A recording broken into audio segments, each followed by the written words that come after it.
Good morning. What are the advantages of using a bill of quantities? Sounds quite boring, never really thought of it. I do know what a bill of quantities are, you might say, but I've never really used one. I tend to do things myself. I send everything out on drawings of specs to a builder, and then he tells me what I need, and then he gives me a price, etc, etc, etc.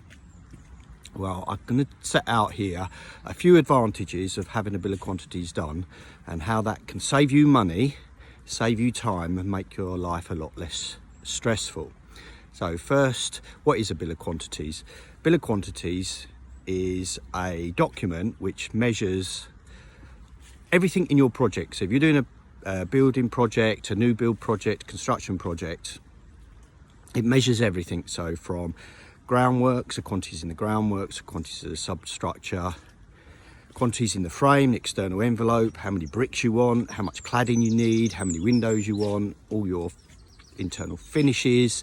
It measures your roof and everything in your roof and structure. So pretty much it sets out a document that measures everything, all the materials in your building. But not only that, it also allows you to assess labour, content and plant that you need as well.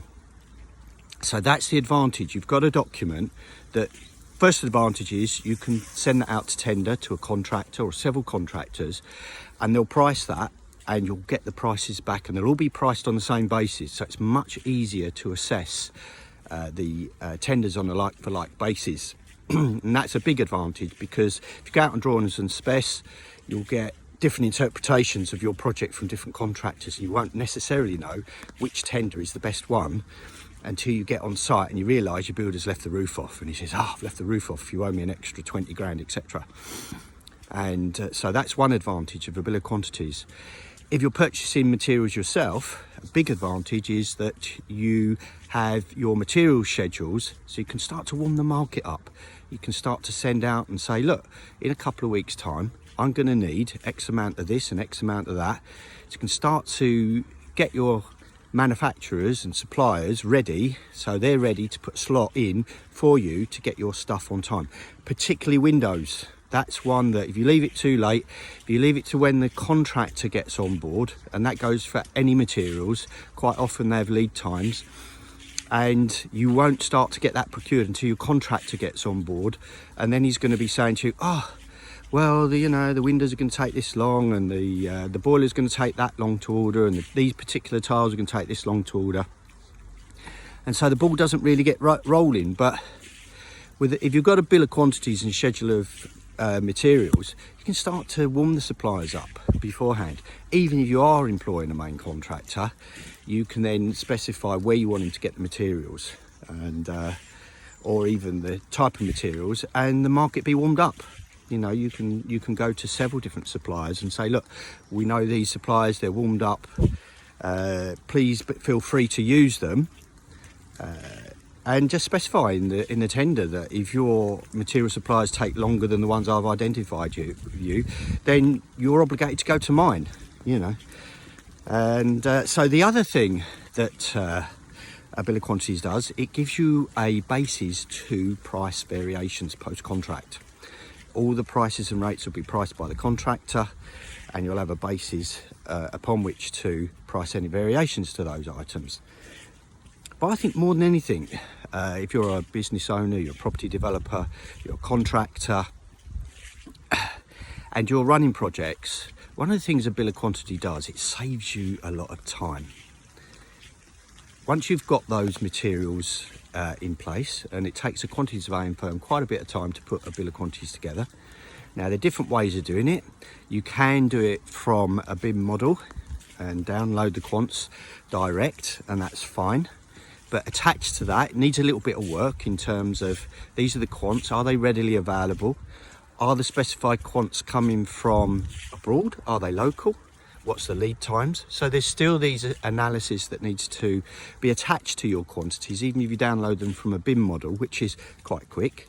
But quite often we get them from PDFs, in the form of PDFs or DWGs on smaller projects, and so they have to be measured electronically but fairly traditionally, and there are set methods and standard protocols in terms of how you measure stuff. It can't be just measure it off the drawing and hope that everyone interprets it the same. And there are standards, the RICS standards, new rules of measurement. That's the way that measures are done these days, and that's the one to stick to, because that encompasses everything that's deemed to be included on those particular on the quantities that you measure. So many advantages of a bill of quantities, and of course bills of quantities take time to measure. And if you haven't got a quantity surveyor, you're going to be doing it yourself, or you're going to be relying on your builder to do it. And how do you know your builder is measuring it in accordance with the correct method? How do you know your builder is actually measuring it at all? How are you going to specify, or how are you going to know that the materials and supplies are going to be readily available when you want? Now, on a building project, one of the things that will cost you dearly is if you haven't got materials ready, or your builder hasn't got materials ready at the same time as when your tradesmen are ready or arriving on site. And this is a key thing about pre-planning your project.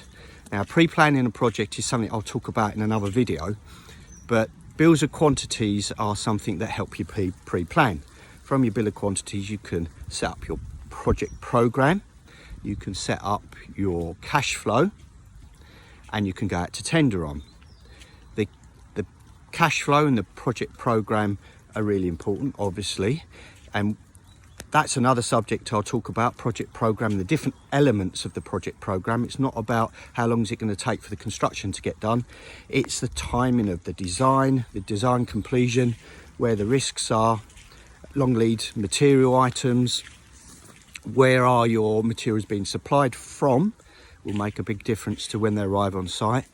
And the other important thing is when are your tradesmen available, when they're going to arrive on site. So there's different elements to the program. And one of the other big issues which bill of quantities can help you with is to get transparency around the supply chain. It will identify what's in the supply chain, who's in the supply chain, and it helps you to get transparency. Now, transparency in the supply chain is something that I'm going to cover in another video, and it's very, very important, and it's something that's changing. There's an old culture within the construction industry that once you've gone out to tender to a main contractor, you lose control of the supply chain and it becomes a contractor's supply chain. I think that's changing, and I think contractors know that, I think clients know that, and I think with new legislation, that there has to be, going forward, greater transparency in the supply chain, particularly for lenders to cover their risks. So that's something I'm going to cover in another video, but something that having a bill of quantities, measuring the quantities in your project, will support and form the foundation of planning a successful project. So I hope I haven't rambled on too much about bills of quantities, but I just wanted to kind of give you some advice of what a bill of quantity is and how it can be an advantage to your project, and how it can save you time, how it can save you money. And so I hope it was helpful. This is Stuart Davidson signing off. I'll see you in the next video.